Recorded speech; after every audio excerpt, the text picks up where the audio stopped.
juga pemerintah sudah mulai mengarahkan batasan-batasan. Dia juga connect Roblox, terus Minecraft, terus YouTube, itu semua sudah diajak komunikasi. Dan termasuk pemanfaatan AI dan ancaman digital ini ada unsur juga pornografi. Nah ini juga parah sih, karena saya sendiri juga kejadian melihat di YouTube anak saya sendiri. Jadi yang pertama itu loh, brain rot. Ada tahu nggak ballerina cappuccino, terus tungtung sahur. Nah itu kelihatannya baik ya, tungtung sahur itu kan mengingatkan untuk waktunya sahur. Tapi ternyata di video kontennya itu kacau balau. Jadi ada pornografi yang tersisipkan di dalamnya. Dan juga dengan adanya AI membuat video itu sangat mudah. Jadi saya sendiri juga sering eksperimen bikin video-video kartun pakai AI. Itu senang karena memang wah saya dulu nggak bisa bikin kartun, sekarang bisa bikin. Dan saya bisa menyampaikan edukasi di dalamnya. Tapi konten video berbasis AI yang tersebar itu bahaya. Jadi bisa nembus-nembus di profil YouTube anak. Karena ada konten di dalamnya. Jadi YouTube Kids pun kadang itu ada unsur-unsur mama atau papa tidak pernah pulang rumah, ternyata papa ada mama baru kayak gitu-gitu, itu disisipkan di dalam video yang tampaknya safe untuk anak-anak. Ya ini ancaman digital yang memang kita harus terus memantau benar-benar. Jadi sebenarnya concernnya di sini orang tua harus lebih proaktif memantau. Mungkin juga kalau ada opa-oma yang jaga cucu ya, nah opa-oma yang jaga cucu juga harus lebih care, karena ya ini tadi semuanya itu tersusup di dalamnya.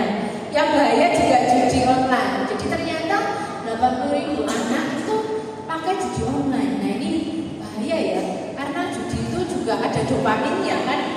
Dia berharap ini keluar angka yang lebih besar dari yang dia masukkan. Nah di game-game yang ada itu juga ada banyak. Dan ini bahaya akses pasca pandemi. Jadi saya cerita bahwa anak pertama saya no game gitu ya, sangat dibatasi penggunaan device-device seperti iPad. Tapi yang kedua gara-gara pandemi, memang saya rasa gimana nih dia bisa eksplorasi tahu kalau nggak lihat YouTube kayak gitu. Dan waktu pandemi memang terjadi percepatan digital. Banyak anak-anak yang jadi jago pakai handphone, pakai teknologi. Tapi 1 jam defisit tidur itu langsung mengganggu. Dan ini juga ini ya, kalau dulu saya sudah dibilangin orang tua ini sudah gelap, sudah waktunya pulang rumah, sudah nggak bentengan lagi gitu ya, udah gelap waktunya tidur. Karena dulu lampu ya nggak ada yang dari handphone langsung ya. Sekarang ternyata banyak sekali yang juga, kalau saya tanya dulu kan saya di Kolose 1 Yusuf ya. Nah waktu di SMA itu kan yang anak-anak asrama cerita kalau lampu sudah dimatikan, bahkan ada yang pakai lilin gitu ya untuk mencoba curi-curi membaca buku, membaca komik kayak gitu. Itu terjadi dulu. Nah sekarang handphonenya sudah bisa mewarnai cahaya sendiri, jadi dia nggak perlu cari cahaya ekstra untuk bisa tetap bergadget ria. Nah ini ya bikin defisit tidur harian, fokus menurun. Nah sebagai pembanding, teknologi ibarat pisau atau pedang, bisa untuk membantu maupun melukai.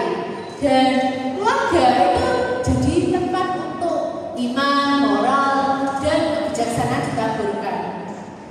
Jadi Bapak Ibu orang tua di sini maupun opa oma, misalkan jangan lupa kita jadi fokus si anak dalam menjalani keseharian.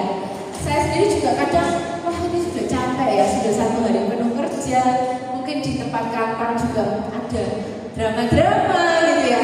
Malam ini mau full power ke anak kadang itu sulit, tapi itu kita harus paksakan, karena di akhir malam sebelum tidur itu idealnya ada mesbah doa atau bersamaan, supaya si anak itu bisa menyampaikan unek-uneknya, bisa menceritakan kesehariannya sambil berdoa bersama. Kayak apa yang ingin didoakan hari ini, bagaimana arahan Tuhan tentang harusnya seperti apa. Jadi ada mesbah keluarga setiap hari sambil membangun kebersamaan dengan keluarga. olahraga. Nah, saya sempat juga ikut podcast waktu itu bersama Romo Beni di HKY Surabaya, dan kita waktu itu membahas tentang makna paus waktu datang ke Indonesia, karena beliau juga menyampaikan AI itu boleh dipakai, tapi apa? Jadi yang penting ada kasih dan penggunaan AI itu dengan kasih. Kadang ini juga saya terjadi ya, saya di rumah tapi kepikiran kerjaan ya. Kita harus benar-benar hadir, dan mungkin paling nggak waktu makan ya, makan siang, makan malam bersama keluarga, itu kita perlu untuk benar-benar ini. Jadi jangan seperti gambar ini ya, kadang kita juga sudah di sekitar kita kan, semua duduk bersama tapi sibuk di dunianya masing-masing.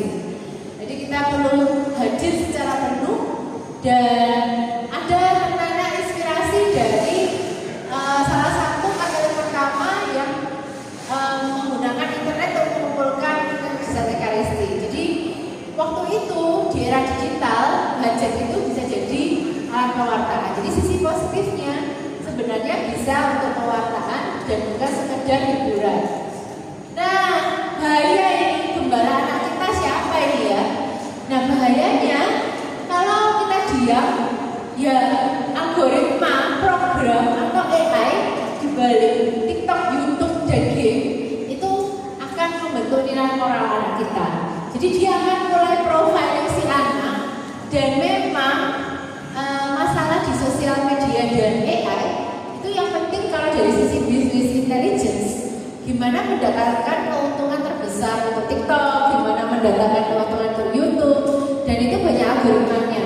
Jadi saya sendiri mengolah social network analysis yang memantau, dan pokoknya FYP atau halaman kita auto scroll itu harus 100% konten yang disukai oleh kita gitu. Nah, anak kita kadang punya preferensi yang bukan kebenaran, itu bisa loh. Jadi anak kita punya preferensi yang tidak benar, dia mungkin mengidolakan tokoh yang tidak baik, misalnya tokoh yang di sosial media itu nggak semua influencer kan membawa kebenaran ya. Kadang influencer itu justru secara tidak sadar dia itu membawa etika-etika negatif. Oh, itu nggak apa-apa, ini nggak apa-apa gitu ya. Nah, itu bisa masuk ke anak kita. Kenapa? Ketika si anak suka dengan tokoh tertentu atau influencer tertentu, itu nanti justru algoritmanya AI ini akan terus menampilkan orang itu gitu ya, dan belum tentu ada yang benar. Jadi kita harus memastikan semuanya berjalan. Nah, salah satu caranya pakai ini Android Family.